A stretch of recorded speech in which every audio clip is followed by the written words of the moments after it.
வணக்கம் சார். அதாவது உங்களுக்கு முன்னால் பேசின இவர் வந்து என் பேர் கோபால். உங்களுக்கு முன்னால் பேசின இவர் வந்து சொன்னார் இஸ்லாம்னா ஒரு மனிதநேயம் இருக்கணும், நாங்கள் மனிதநேய சேவைகள்லாம் செய்கிறோம் அப்படின்னு. இதே உங்கள் அரபு நாட்டில் பார்த்தீங்கன்னா கல்லால் அடித்து கொள்றாங்க, இல்லைன்னா வேற சித்திரவதை பண்ணி இந்த மாதிரி கொள்றாங்க, தண்டனை கொடுக்குறாங்க. இதுவே ஒரு இந்தியாவோ இல்லை அமெரிக்காவோ இருந்தால் அவங்களுக்கு அதிகபட்சமாக கொடுத்தா கூட தூக்கு தண்டனை தான் கொடுப்பாங்க. என்ன உங்களை மாதிரி சித்திரவதை பண்ணி கொள்ள மாட்டாங்க. இதுல எங்கேங்க சார் இருக்க மனிதநேயம்? சார் அவர் என்ன கேட்கிறாருன்னா, இஸ்லாமிய நாடுகள்ல எல்லாம் குற்றவாளிகளுக்கு கடுமையான தண்டனை கொடுக்கப்படுகிறது. அப்ப அது என்ன மனிதநேயம் என்று அவர் கேட்கிறார்.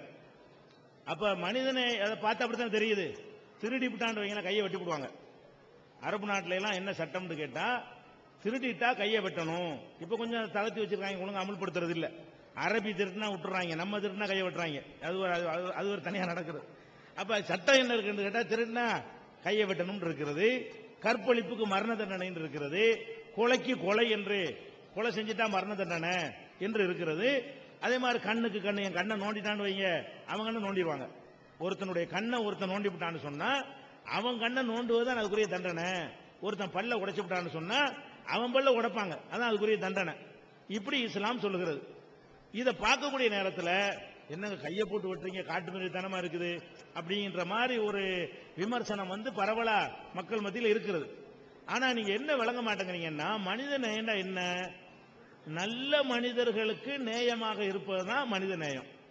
கெட்டவனுக்கு நேயமாக இருக்கிறதுக்கு பேர் என்ன? இல்ல, அவன் மனிதனே கிடையாது.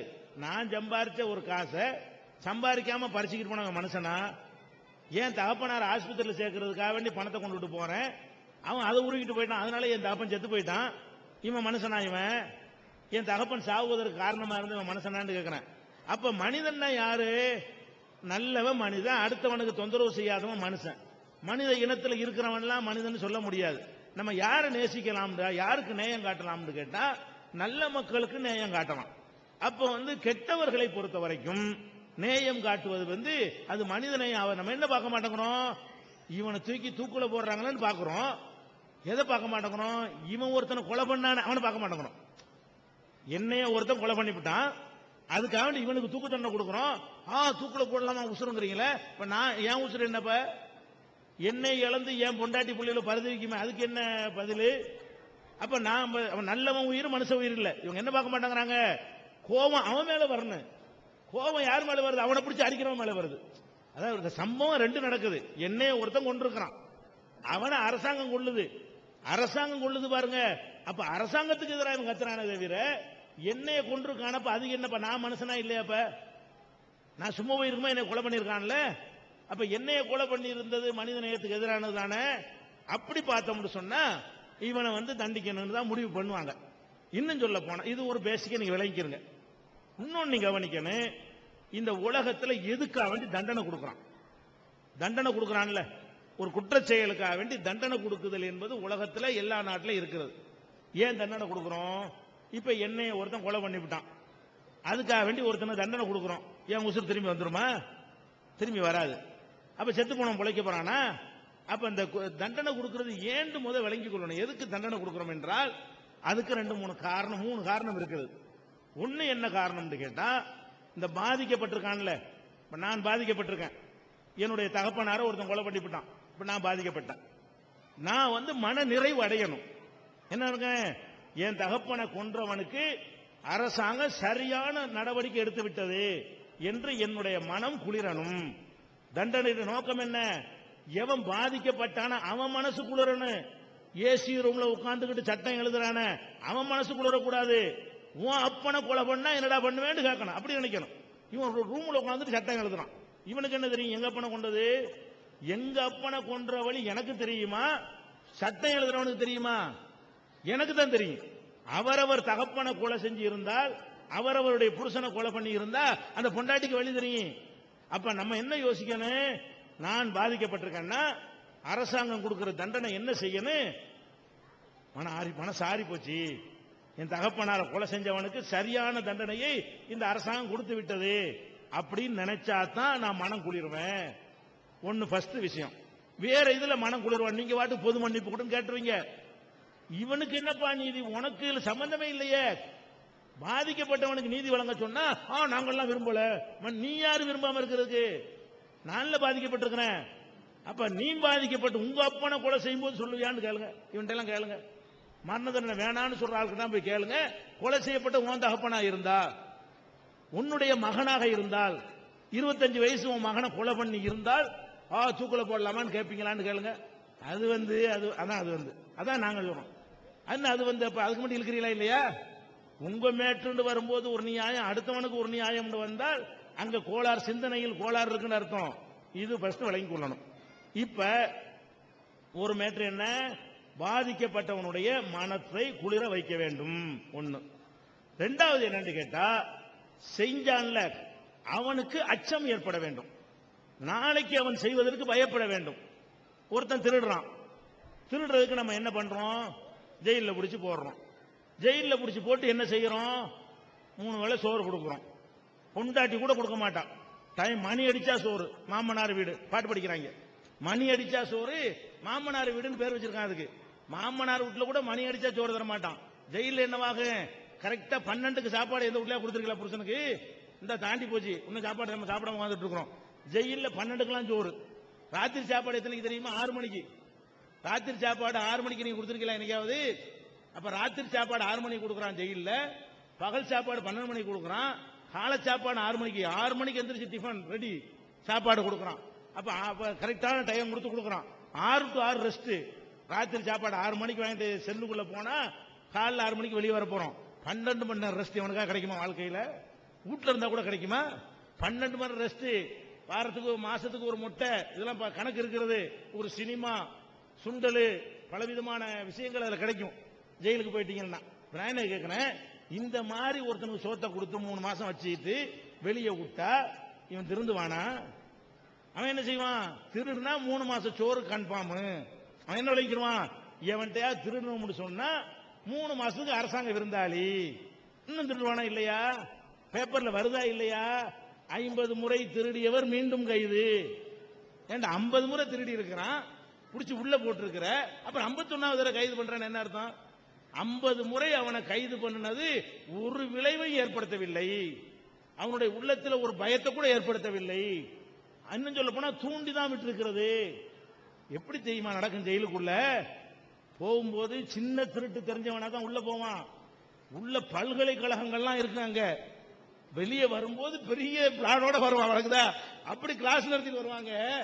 ஜெயிலுக்கு போறதுக்கு முன்னாடி பிளேடு தான் போட தெரியும், வேற ஒண்ணும் தெரியாது. வெளியே வரும்போது பீரோ புள்ளிங்க வருவான் அவன். அவ்வளவு அங்க கிடைக்கும் விஷயங்கள், நாலேஜ் கிடைக்கும்.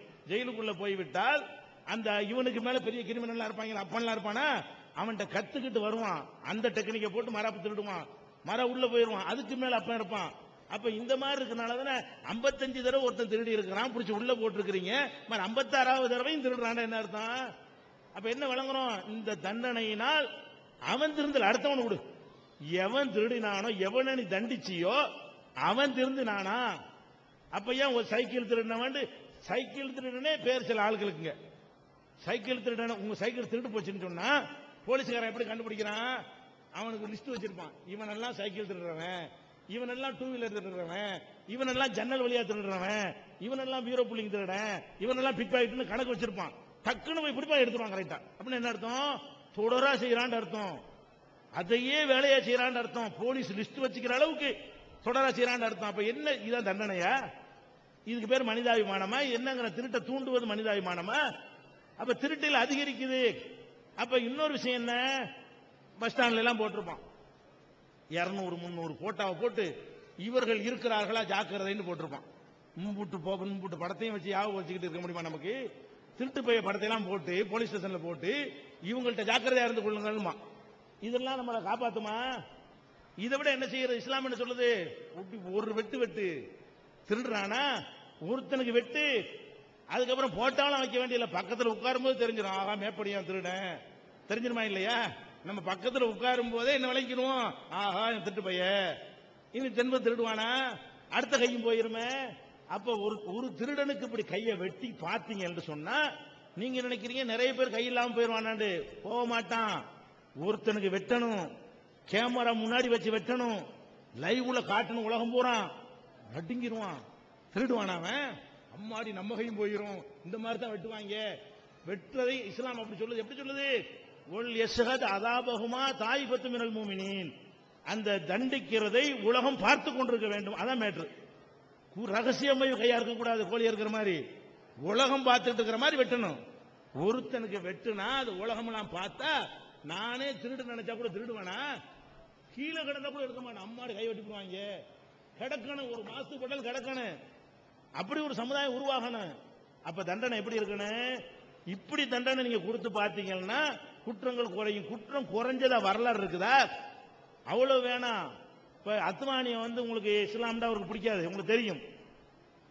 அவர் சொன்னாரு அரபு நாட்டு சட்டத்தை கொண்டு வந்தா தான் குற்றத்தை குறைக்க முடியுங்கிறார். இஸ்லாம்னு சொல்ல ஒரு விருப்பம் இல்லை, அது ஒரு விஷயம். அரபு நாட்டு சட்டத்தை இஸ்லாம் தான் அப்படி சொல்றாரு அவரு. அரபு நாட்டு சட்டத்தை இங்க அமுல்படுத்தினால்தான் குற்றங்கள் குறைய முடியும். அவர் சொல்ற அளவுக்கு சிறந்த சட்டம் இது. நம்ம குற்றவாளியின் பார்வையில் பார்க்க கூடாது, பாதிக்கப்பட்ட மனுஷன் பார்வையில் பார்க்க வேண்டும். ஒரு பெண்ணை ஒருத்தன் கற்பழிச்சதான் மரண தண்டனை கூட இஸ்லாம் சொல்லுது. நம்ம நாட்டில் என்ன தண்டனை? 6 மாதம் சோறு போடுனா என்ன தண்டனை? அது அதான் செஞ்சுட்டு இருக்கிறான். ஓடுற ரயில் ஏறி கற்பழிக்கிறாங்கிறான். அப்ப இந்த மாதிரி எல்லாம் நடப்பதற்கெல்லாம் காரணம் என்ன? குற்றவாளிகளுக்கு அச்சமே இல்லாமல் போய்விடுகிறது. 2 விஷயம். 3வது என்ன? ஒருத்தனுக்கு தண்டனை கரெக்டா கொடுத்தா, இப்ப என் தகப்பனாரை கொண்டு விட்டான், அதுக்கு தண்டனை கரெக்டா கொடுத்துட்டாங்க, நான் அருவாளை எடுக்க மாட்டேன். ஏன்? அதான் கரெக்டா கொடுத்துட்டாங்களேன்னு. இப்ப கொடுக்கலன்னு வைங்க, ஜாமீன்ல வரும்போது புற கூட கொடுத்துட்டு போயிடறான். பாக்குறீங்களா இல்லையா? எங்க அப்பனா ஒருத்தன் வெட்டியிருப்பாங்க, அவனை போலீஸ்ல பிடிச்சிட்டு போயிருப்பாங்க, கோர்ட்டு கொண்டு வருவாங்க. நான் என்ன நினைப்பேன், இவங்க தண்டிக்காக போறாங்க, 3 மாசம் உள்ள வச்சு வெளியே விட போறாங்க, இல்லைன்னா ஆயுள் தண்டனைம்பாங்க, நம்மளே போட்டு தள்ளிடுவோம்னு சொல்லி நான் என்ன செய்வேன், அவன் கோர்ட்டுக்கு வரும்போது அறுவாளோட காத்துக்கிட்டு இருப்பேன், எங்க அப்பனை கொண்டும் வரட்டும். கோர்ட்டு வாசல்ல வச்சு ஒரே கூட போட்டு என்னையும் கொலைகாரன் ஆக்கி போறாங்க. இப்ப நீஞ்ச யாட்டி நான் செய்வேன். அதான் மேட்ரு. எங்க அப்பனை கொலை பண்ணவன அரசாங்கம் கொள்ளலன்னு சொன்னா பாதிக்கப்பட்ட முகம் நான் போய் கொண்டு வரலப்பா. அப்ப குற்றங்கள் பெருகுமா பெருகாதா? அப்ப நம்ம என்ன பார்க்கணும்? குற்றத்துக்கு எதிராக கடும் போக்கு இருந்தா நாடு அமைதியா இருக்குங்க. நம்ம வேலையை பார்த்துட்டே போகலாம். பாக்கெட்ல ரூபா வச்சுட்டு போக முடியல, பையில பணத்தை எடுத்துட்டு போக முடியல, வீட்டுல பூட்டி வச்சுட்டு போக முடியல, 2 நாள் சொந்தக்காரங்க வீட்டுக்கு போக முடியல, கரெக்டா ஸ்பெண்ட் பண்ணி வந்துடுறாங்க. இந்த வீட்டுல ஆள் இல்லைன்னு கரெக்டா என்ன செய்யறான் தெரிஞ்சுக்கிட்டு இதெல்லாம் செய்யறான். எதனால செய்யறான்? என்ன பண்ணிடுவாங்க, அதாங்க என்ன செய்யறான், என்ன பண்ணிவிடுவாங்க. என்ன போலீஸ்காரன் பிடிச்சிருவானா? பிடிக்க வந்து அவனுக்கு எதாவது கொடுத்துருவோம், மீறி கீறி பிடிச்சா கூட கோர்ட்ல கொண்டே போடுவான், போட்டு அவனுக்கு எதாவது கொடுத்து தப்பிச்சுக்கலாம். அதுவும் முடியாம ஜெயில போட்டா 6 மாசம் சோறு. இது என்ன? அதான் காரணம். அப்ப இந்த குற்றங்கள் பெருகக்கூடாது என்று சொன்னால் நீங்க சிந்தித்து பார்க்க வேண்டும். நல்லவங்களுக்கு கருணை காட்டுங்கள், கெட்டவனுக்கெல்லாம் கருணை காட்டாதீங்க, அவன்லாம் மனுஷன் சேர்க்காதீங்க. பாதிக்கப்பட்டவன்ட்ட கருத்து கேளுங்க. பாதிக்கப்பட்டவன்ட்ட என்ன செய்யணும்?